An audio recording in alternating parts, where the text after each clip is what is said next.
is no more $1%. The best thing is not to take it out. Thank you. So one of the people that's been very instrumental in YouTube for me has been Lucas and Rides for Kickz, and enjoying them from his content and learning about Thailand, especially when I knew I was coming here and going to be doing some research. You're stressing about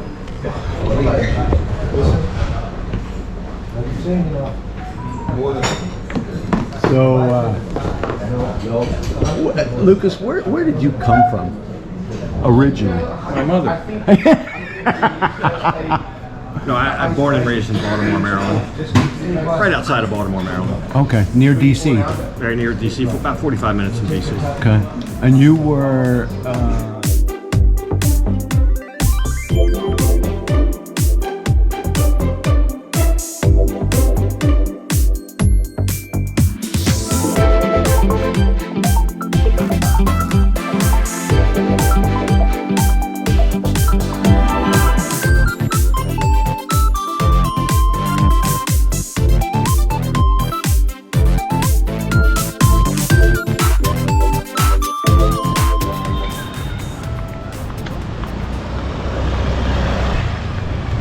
Good morning and welcome to the second day in Pattaya. Starting at the Siam View residence. And this morning we're looking forward to having breakfast with Rides for Kickz. We have watched so many of his YouTube videos, my brother and I, and even other members of the family, and today he's coming to enjoy breakfast together with us. We're going to eat at the 3 Cafe and Restaurant. This one, breakfast buffet, $2.49 baht, which puts it at somewhere around $10, which seems like a pretty good deal. Right here at the corner, right by the hotel, in the KTK Pattaya Hotel and Residence, which is just adjacent. Isn't it a beautiful place here? Wow. Welcome. They even got Merry Christmas here. It's beginning to look a lot like Christmas. Time for everybody to wake up that kept me awake last night. How you doing? Sweaty Cup. There's old Santa Claus Christmas tree stuff. I think what I'm going to do is tell Tina about the real meaning of Christmas in an upcoming video from Pattaya. From Pattaya. That is very cute, babe. This one, the light is burnt out. It's broken. Okay. Let's go see. They've got a breakfast buffet, which is what we want to eat. Sweaty Cup. Sweaty Cup. All right. Wow, good looking breakfast here. This is what we're going to enjoy today. Oh, we got sushi for breakfast. Oh, looks like it's on sale. Looks like it's a promotion. Morning. Morning, sir. Sweaty Cup. How are you? I know we're going to pay cash. Oh, yeah, sir. It's $2.19? $2.19 for this promotion and it's buy 10. Oh, buy 10. I think it's going to be 3 of us. 3. Maybe 4, but count on 3. We're going to start, and then he's going to join us. So if you have a table somewhere for 4, and I'm going to interview him. For this table 4. Any of these? Yeah, Probably too hot outside. How about this one? Is this good? This okay? yeah, but for people, I think this better. This one's better. Yeah. Let's go in. Here the light is good. Oh. This okay? Yeah, sir. Okay, thank you.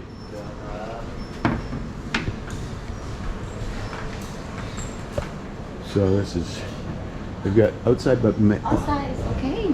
but maybe too hot. You check? Let's check.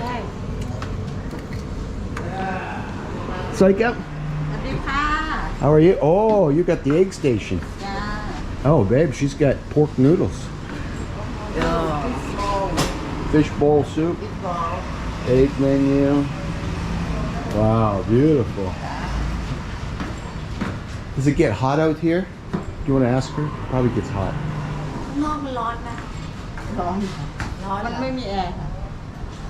Inside better. Thank you. We'll come back and get some eggs. Okay.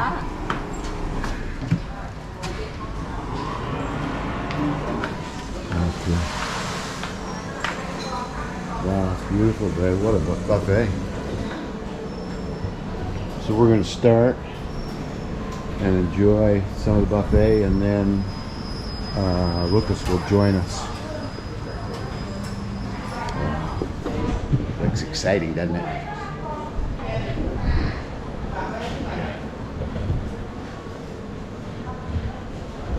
No, too much. Wow. This may be one of Pattaya's best buffets, I think.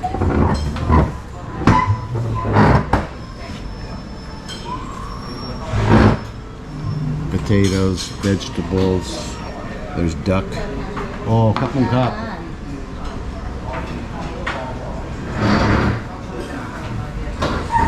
Maybe you just brought the omelet. Yeah. This is somewhere's fish. Oh, it's underneath there. Dim sum, coffee maker. And now she's over there getting more. What is? Hey, buddy. Oh, What is it? okay. You were proud of your work.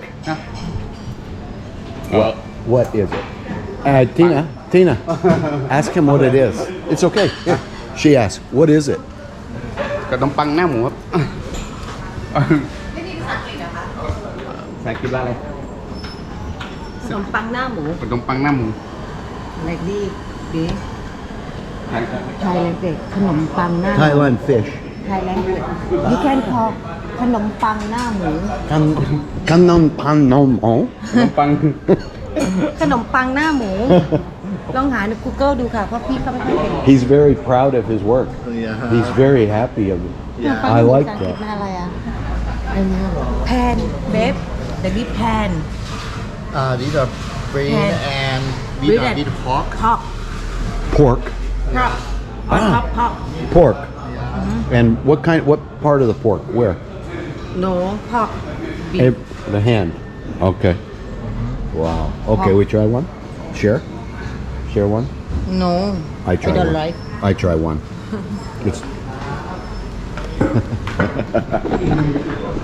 cup.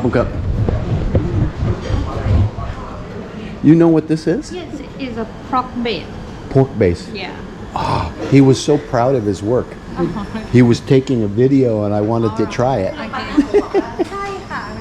ขนมปังหน้าหมู Cup. ขนมปัง It's gonna be good. กด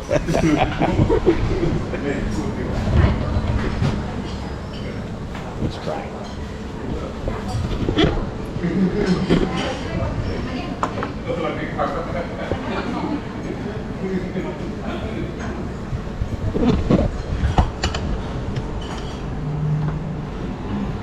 All right, the chef. อ๋อดีไทยพอกโทษ Thai pork. โทษ Toad. ไทยพอกโทษ What's toad? like this โทษโทษบีทแพน Feet. It's bread. Bread wrapped around pork. ฟีดบีท Feet. Pig feet. Maybe. Check them out. Okay. Thai pork toast. Bread with minced pork spread. Okay. Now we understand. Thanks, babe.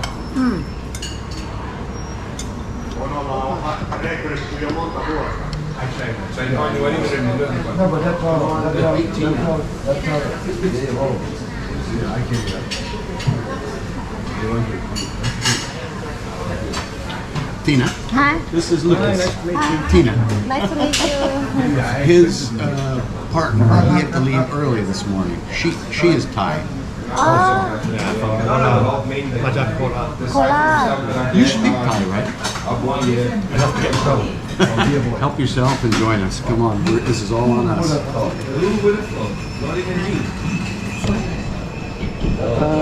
Yeah, either way. Or no, I'll move here. You stay there, and then you can film us with this one. Never been here before. Well, we saw the sign and said, hey. Before we go and blast it out of the lines, and then there's no more $1%. The best thing is not to take it out.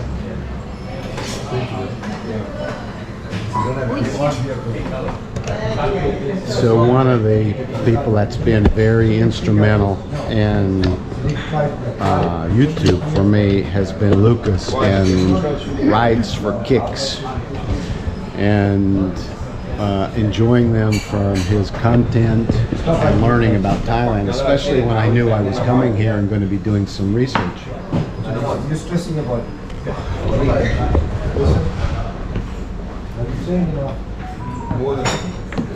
So, Lucas, where did you come from originally? My mother. No, I'm born and raised in Baltimore, Maryland. Right outside of Baltimore, Maryland. Okay, near DC. Very near DC, for about 45 minutes from DC. Okay, and you were law enforcement? Well, I started out my career in public service, law enforcement, military, over 6 years. I got out from that, I went to work for a Bureau of Corrections, like a county jail. But in Baltimore, that's a big operation. Wow. We are hooked on a Netflix series, Wentworth, an Australian, a women's prison thing right now that's got a drama and probably more than you saw. We had a women's prison. I don't know about, well, yeah, they glorify it or they dramatize it, don't they? But Right.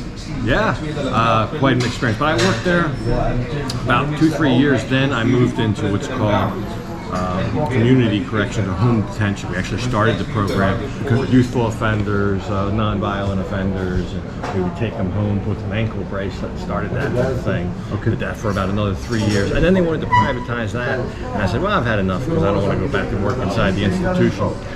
So then I went to work in Fleet Logistics, started at the bottom of the company, worked my way up. That was the last 20 years. Logistics. Yeah. Fleet Logistics, yeah. So fleets, moving fleets, not moving cars, moving fleets of cars.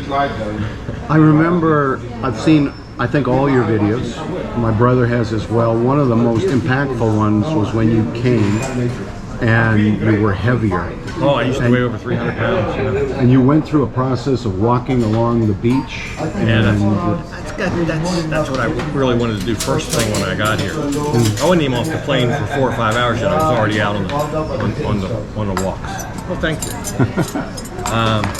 Because it's nice weather here every day. You can sweat. Thank you. Wow, that looks great. And an hour a morning doing that. You do all year round. Might have a rainy morning here and there, but you need the morning off anyway, right? But you can do that year round, and you can really concentrate on getting in a routine. And I think that's important if you're trying to set a goal, is to get into a routine. Every morning you wake up and say, what's the next step in this goal? And that is going out for a nice brisk walk in my case. Were you suffering health-wise besides? High blood pressure. Yeah, I definitely didn't feel great. But I was here probably in the first 2-3 weeks. The high blood pressure abated. That's from sweating every day. The blood pressure medicine only made you go to the bathroom more. You get some of the water out of your blood. But living in Canada, I was in Canada, cold, north of Toronto, for the 4 years before I came here. Okay. And couldn't do much except sit around and, look at the computer and go to work, and so I wanted to 180 degrees different than that.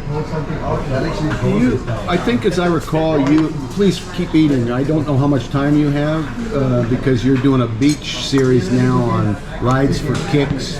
Yeah. being really incredible channel that I enjoy so much, and my brother and members of my family and many others. He's just really growing a big audience, and a lot to do with Pattaya here and surrounding area, villages, and even I think recently Cambodia, and I think there was an India trip that may be rescheduled. A year ago, we were supposed to go to India, but then Bea took sick. She got ill. It was like 2 days. She was diagnosed like 2 days before we were supposed to go, so it wasn't meant to be. But who knows? Maybe another time. If you're not a viewer of Lucas's, go to Rides for Kickz and watch the series with his then partner V. It brings me to tears right now thinking about, because you become part of a family, even though this is our first time meeting. And the way Lucas handled her last months on Earth was incredibly sensitive. She was so helpful to him. The way she made videos with you, content, and she knew how to grab good pictures of beautiful women, which I know a lot of you people enjoy watching, men especially, and content that had to do with raw, natural, local, village life, right? And Whatever we do that day. I have the question about your current partner is she was friend of V? No. Oh, okay. No. met But after. ironically, apparently, we were at one of these things where we met like, I don't know, 20 people for breakfast or for lunch or whatever. And we used to do that all the time, especially during COVID when there was no tourist here. It was kind of, more close-knit.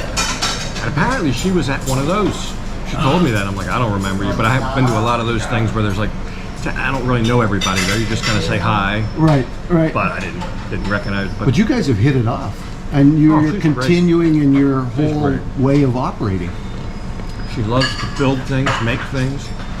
This week, she's made us a Christmas tree. She made us a Christmas tree. You know, garland. Garlands used to trim a Christmas tree or put around you. Right. She bought some of that cheap, a couple $100 or 150 baht, and she took baling wire and married those strands up with baling wire and an old broomstick and made a tree, and it looks like a real Christmas tree. Is it her first Christmas? Oh no, she's been in Pattaya here for about 4 or 5 years. So she knows about Christmas. Well, she hasn't been in Pattaya. She had friends here. She would come and stay when she was working at the airport. So she was always back and forth from the airport. She knows about Christmas. She knows Christmas trees. But she made one. We're talking about his partner. She's in a lot of the videos. She's very athletic. I mean, she can do all kinds of stuff. Yeah, she's great. She just does everything. She's great around the house. And you sync together. Yeah. Have people been, your audience, have they been happy for you? Have they witnessed the transition and the things you've gone through during this time and been supportive? For the most part, yeah. Yeah. I mean, it is what it is. I just show them what I do. If it's not something they're not interested in, they can watch something else, All right, and I realize that because I basically have 3 kind of viewers. Okay. I have one viewer base that's interested in travel. Travel, okay. I have one viewer base that's interested in what's going on here in Pattaya. Okay. I have one viewer base just interested in motorcycle stuff.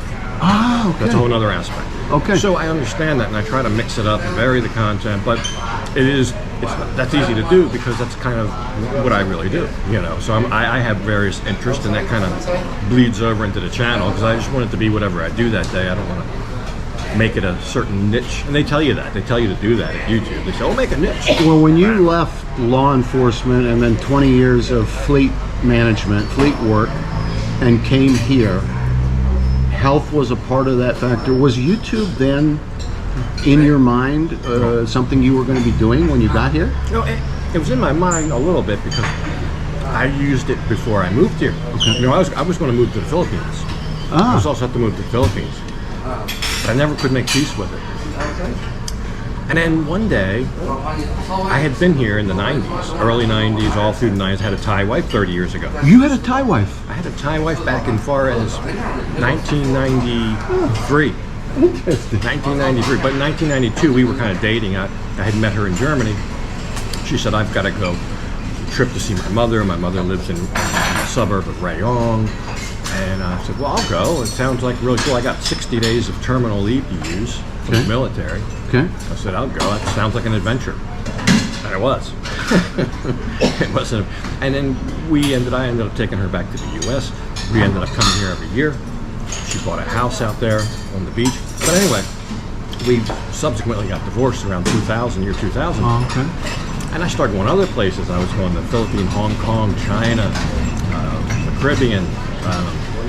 So Thailand was kind of been there, done that. Okay. And in my mind, all those years passed, in my mind, it was still like it was back in the early 90s, which isn't farther from the truth. Okay. Totally changed. And I didn't realize that, but I learned that from watching some of the various bloggers on video showing Pattaya. I said, wow, big high-rise hotels, condos, BTS, what's that? Motorways? Used to be Sukhumvit Road, all the way from Don Mueang Airport. I didn't even know, what's this new airport? I don't remember that. It wasn't, it didn't exist. So all this, I said, wow, they've really grown up. They have really grown up. Maybe I should start looking into that. And I didn't. Just one day I said, you know what? I think I want to try that. I'm going to move there.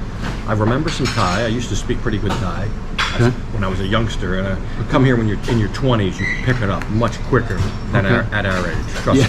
Trust me. I picked up a lot of Thai. Always loved Thai food. I can never get good Thai food in the U.S. Spicy? I love the spicy. I said, I'll start there. If it doesn't work out, I can always move to the Philippines from there. Okay. You didn't have a steady partner at that time? No. Okay. So angle didn't burn you. You didn't think, oh, this is a cultural hurdle I cannot overcome or anything like that. It was just, this was going to be an exciting place that you hadn't thought of coming back to. I had been here, I just had kind of discounted it. And I learned how much it changed from watching it. So I thought, if I didn't know, if it was still in my mind, it was this kind of, older place with limited technology and bad roads, and maybe a lot of people think that. Right.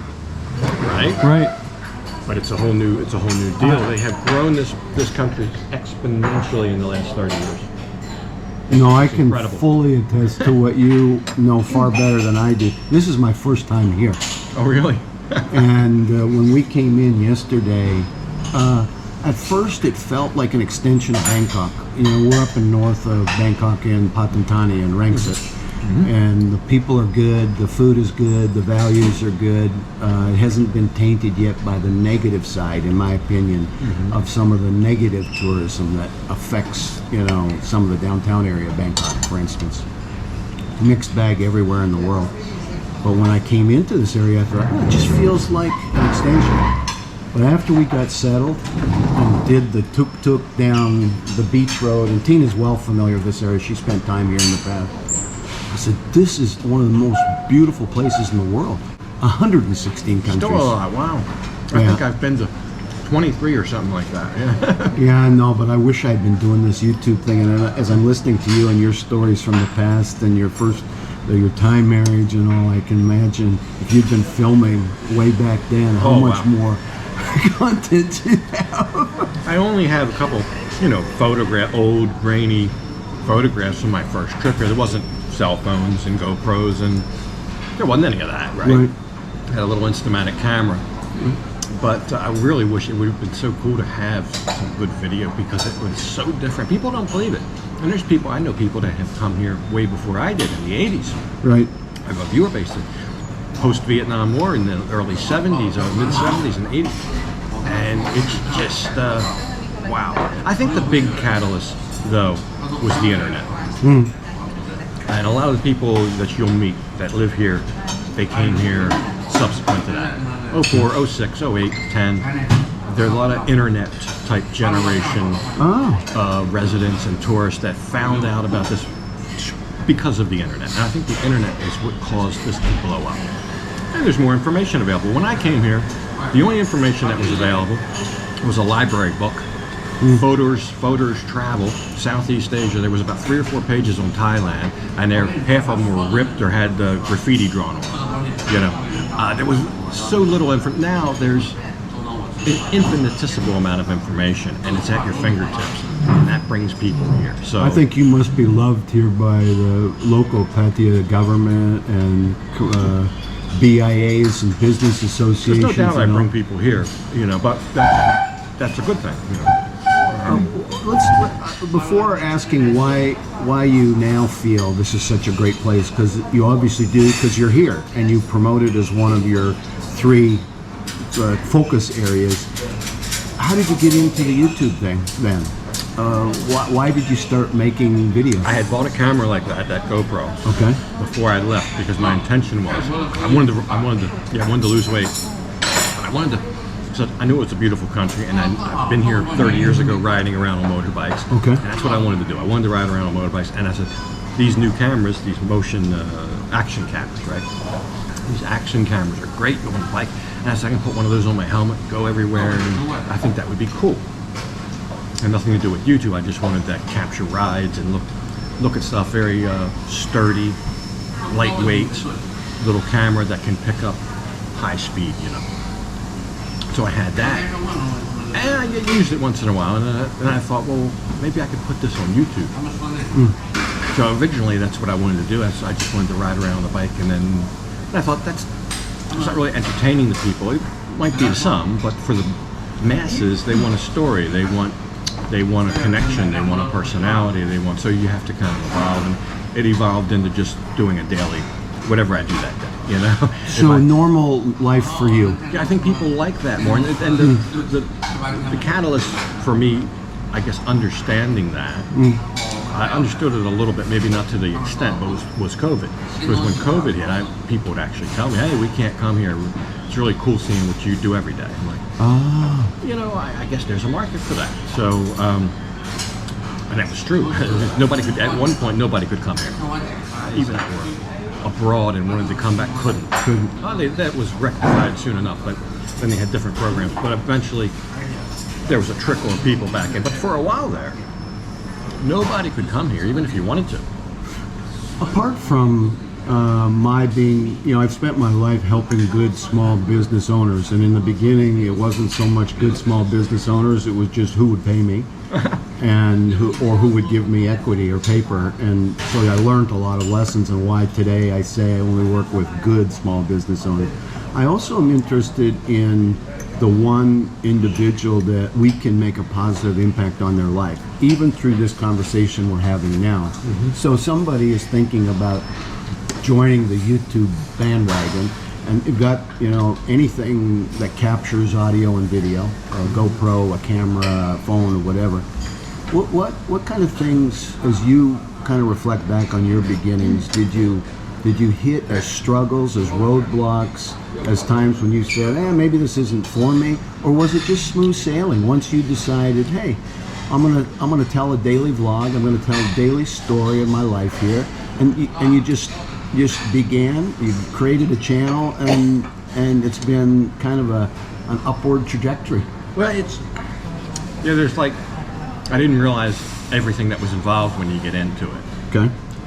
And you kind of see that as you go, all that's involved. And you either say, well, this is too much and stop doing it, or you say, well, okay, I have to learn how to do this, I have to learn how to do this better. But there's basically 5 skill sets you need. Using the camera, that's one. Okay. Photography, videography, that's one. But you need to be able to conceptualize before you even touch a camera. You need to conceptualize what the episode's going to be. It's going to have a beginning, a middle, and an end. It's going to be a story. How long do you want it to be? How long does it need to be? How long, that's really the question. How long do you need it to be? But how can you make it shorter? How can you make it more pithy? Can you cram 20 minutes of content into 10? So the conceptualization, the storyboarding of it, and then there's the whole editing.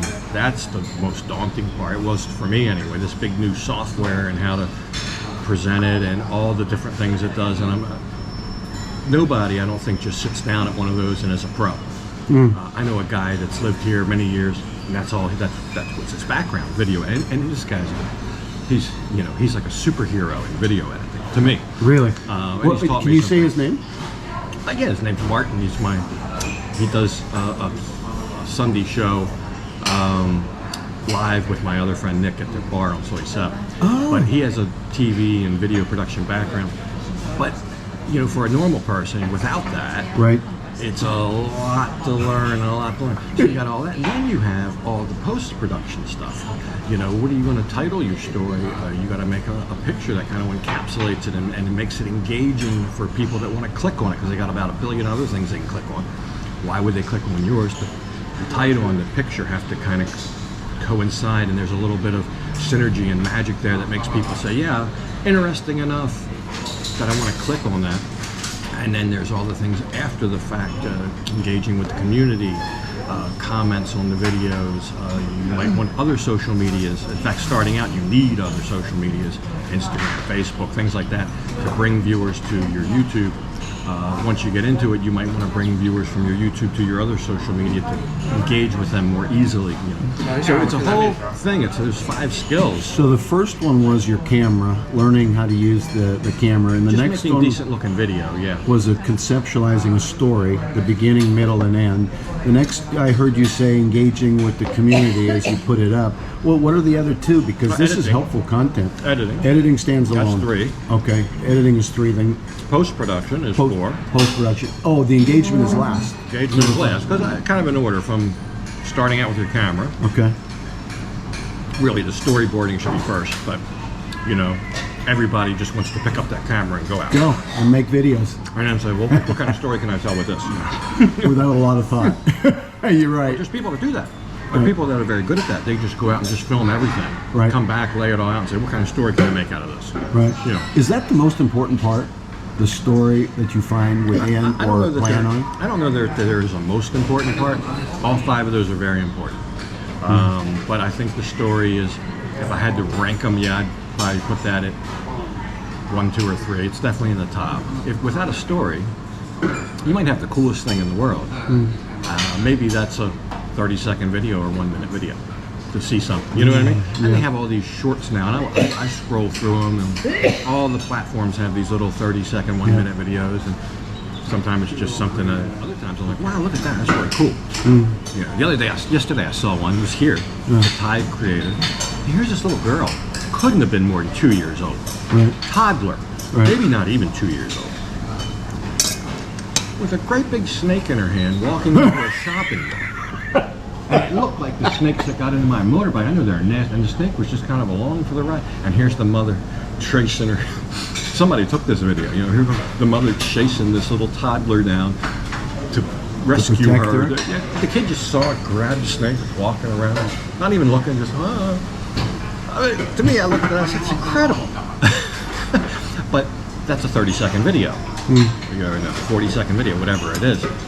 And on long format social media, people want to be entertained. They want to escape from their daily lives. Maybe they work in a factory. Maybe they work as a lawyer. Whatever they want to relax and forget about that for a minute and focus on something else. And they need to be immersed to make them feel immersed in it, relaxed and entertained, enjoying a story. So that's why that's important, I think, just for the watchability angle. And you can tell if you're hitting that by how long people watch. If you turn your video on and then click it off in a minute or 2, you're not doing that right. If they're watching, say, 60-65% of the video, that's good. Did that happen to you in the beginning, or from the beginning, did you have the basis of this enough, this 5-legged formula that they stayed with you? No, not at all from the beginning. Okay. From the beginning, I didn't even have leg 1. So you I figured this out. I'm like, oh, I see. You need this. And you focus on one thing at a time, and then start focusing on collectively making each one better, which will make each video better. And you reach some really, it's like anything else, you reach some points where you can grow very quick, where there's a good curve, and then where you kind of level off for a while, and then you learn other things, or some other creativity strikes you and you can grow again. You know, it's like that. Little incremental growths, like anything you do. There's no shortcut, there's no quick secret magic wand that I can just say, hey, do this and it'll be great. Anybody ever say to you, or clearly you're a very logical thinking man, you got to love this because if it isn't successful, at least you will have done something you love. Right, exactly. Right? They always say, right? Find something you like to do, figure out how to make money doing it, and do that. Right. Which definitely easier said than done. Has YouTube been helpful to you in the process? YouTube's kind of I don't know, the means to an end. I don't know. It's like what you have to use. Okay. They do have a monopoly on the long format video platform, social media, and they've had that for a while, and I don't see them ever having. Although, I don't know. I just think lately they seem to be grasping at straws. Yeah. I think they're in a little bit of trouble. There are other players out there. With the economy the way it is, you know, the economies are. I think a lot of companies maybe don't spend as much as they used to on advertising. Okay. Numbers might be down. You know, in corporate America. Yeah. Where are you from, by the way? Canada, Vancouver. Oh, Vancouver. Okay. But okay, close enough. Corporate America, Canada. If you don't make more this quarter than you made last quarter, you suck. And if you don't make as much this year as you did last year, you suck. That's the mentality. Right. You know, regardless of how cyclical a business might be or different economic conditions, you always got to make more and more and more and more and more. Every week to week, month to month, quarter to quarter, year to year. And when you start not getting there, when you start having, well, we made more last year than this year. What are we doing wrong? What's going on? You start changing things. Right. Oh, we got to change something. We're doing something wrong. We got to do something different. Right. But that might not be really the case. Maybe it's just different economic conditions going on in the country, going on in the world. But nope, that doesn't stop, and they'll continue change. So for people wanting to get into YouTube right now, actually is a very good time, because if you turn on your homepage right now, there's a big hubbub about this, by the way, online. If you research it, if you turn on your homepage, you'll see, a dozen videos, say, depending how big your screen is. One or two of those videos, I bet you, will be a brand new creator. Yeah. So are they showing you that to highlight and do a favor to a new creator, or are they showing you that because, hey, we don't have to pay this guy? Right. Right. Who's brand new? He's not part of the program yet. We don't have to pay him. Let's get people watching some of these videos that we can still run ads on and not pay the creator. Right. What's the line of thinking there? Or is it a little bit of both? Right. But they take 10% of the real estate of that homepage and change it to something else, and then I've seen ads on there too now. So maybe 20%, might be 30% of that homepage now is changed. Well, that's 30% less impressions you're going to get.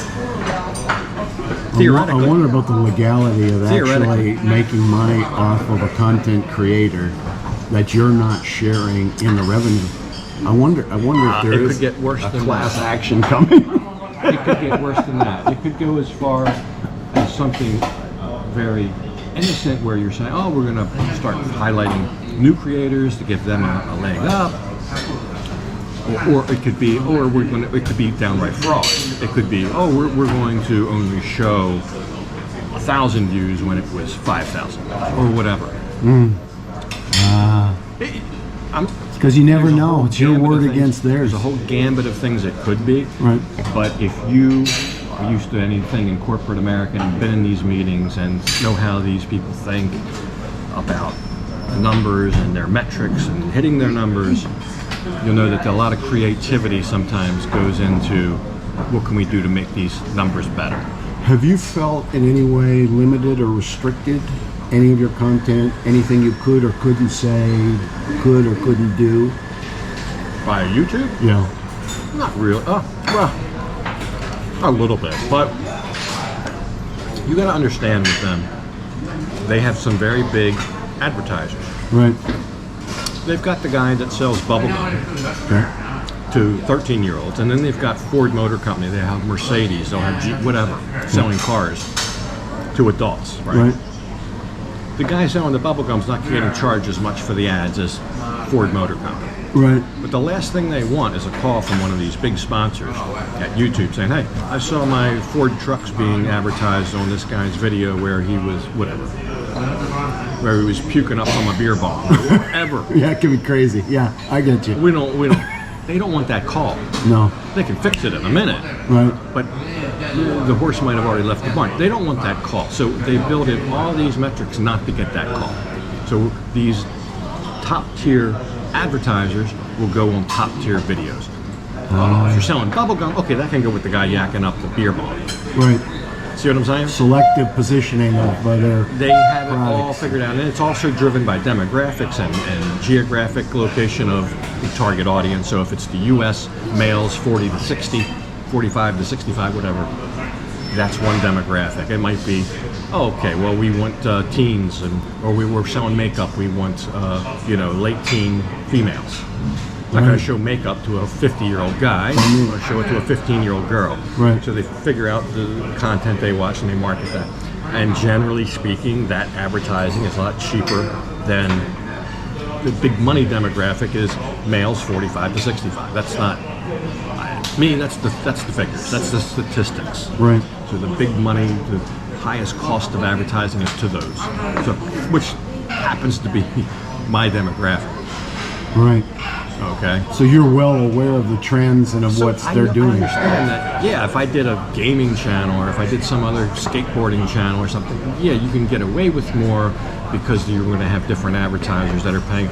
If you had a company, you say, I want to sell this widget, and you went to YouTube, you say, well, who's your demographic? What's it do? They would come up with a price. If it's something used to teenagers or young men or young women, they would say, well, it's going to be this much. And you could say, yeah, put it on any video. I don't care. Just get it out there.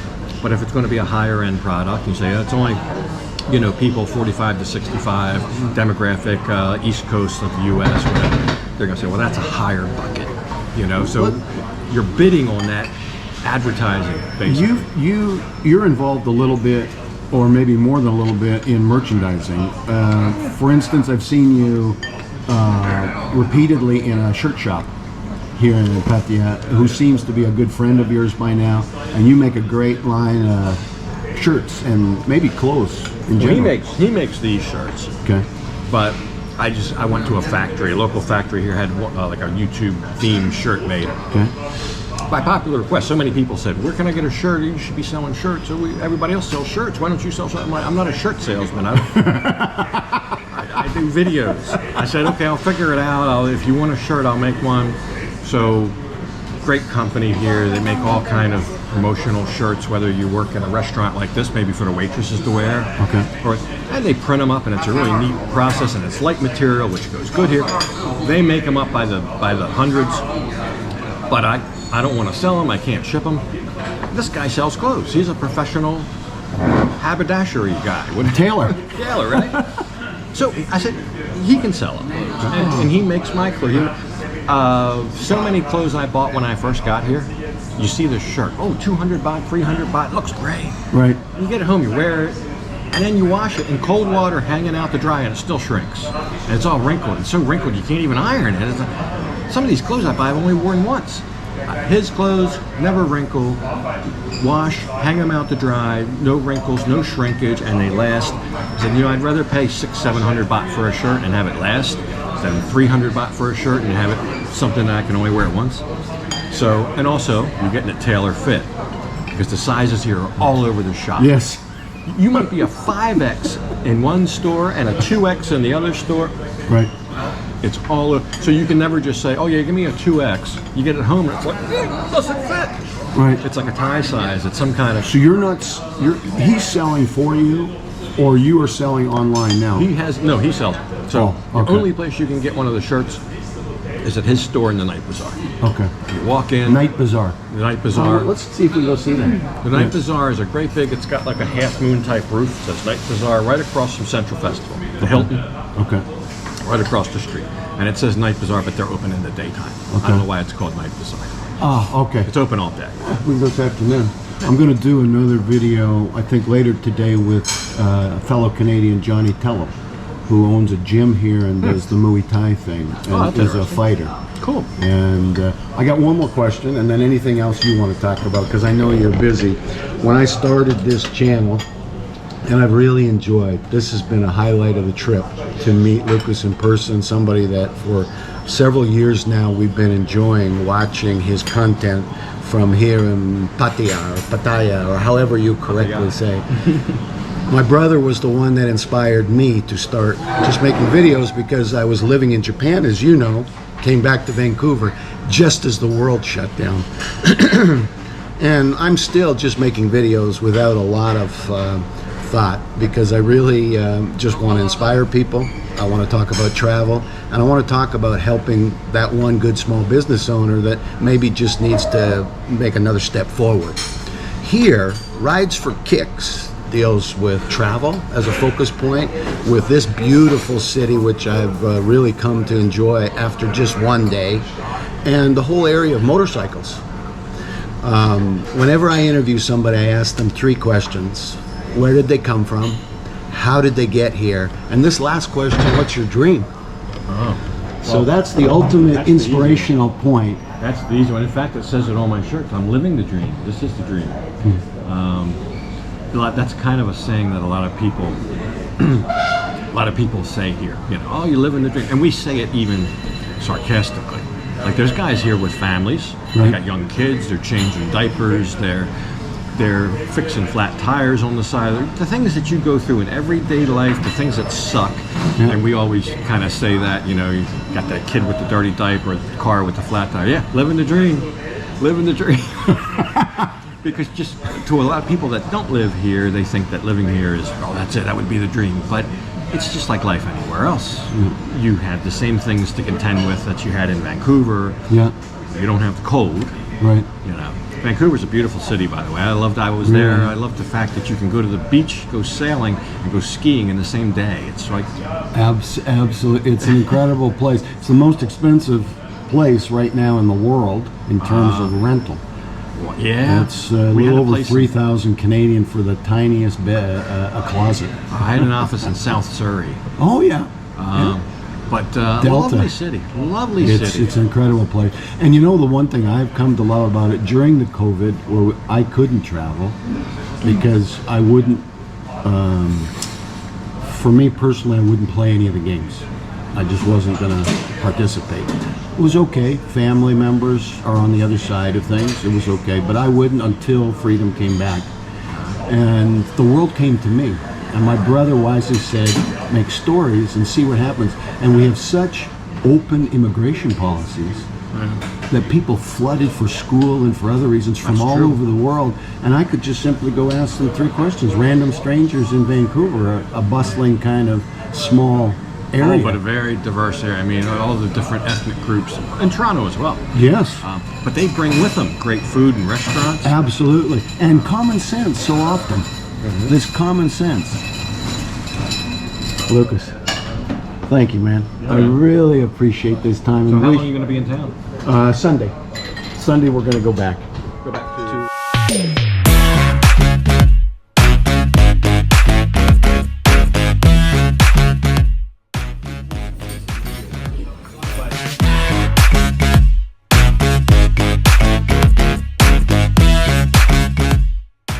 Only thing is you can fix the coffee.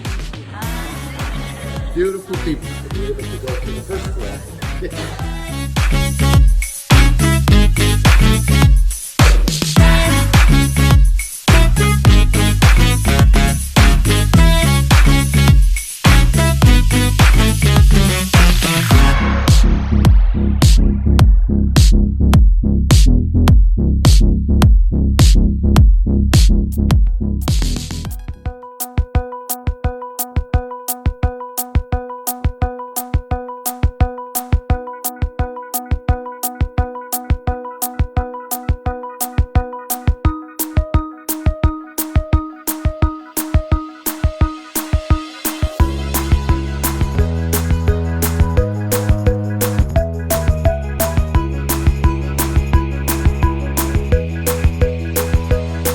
Non-violent offenders, we would take them home with an ankle bracelet, started that kind of thing. Did that for about another 3 years. And then they wanted to privatize that. And I said, well, I've had enough. I don't want to go back to work outside the institution. So then I went to work in fleet logistics, started at the bottom of the company, worked my way up, and that was the last 20 years. Logistics. Yeah, fleet logistics. So fleets, moving fleets, moving cars, moving fleets. I remember, I've seen, I think, all your videos. My brother has as well. One of the most impactful ones was when you came and you were heavier. And you went through a process of walking along the beach.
made a tree and it looks like a real Christmas. Is it her first Christmas?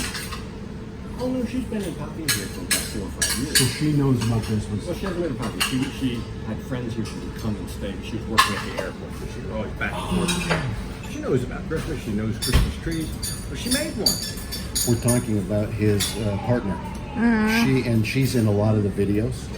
She's very athletic.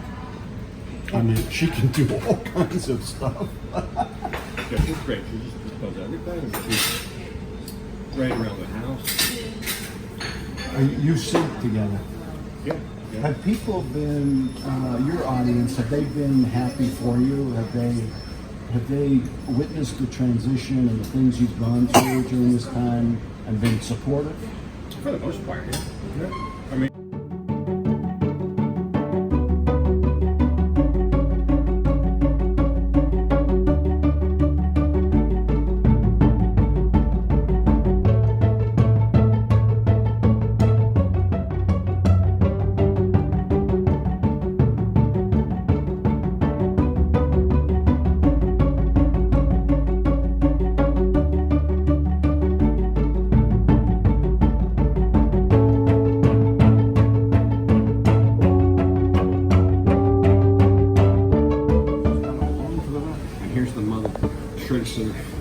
somebody took this video. You know, here the mother chasing this little toddler down to rescue her.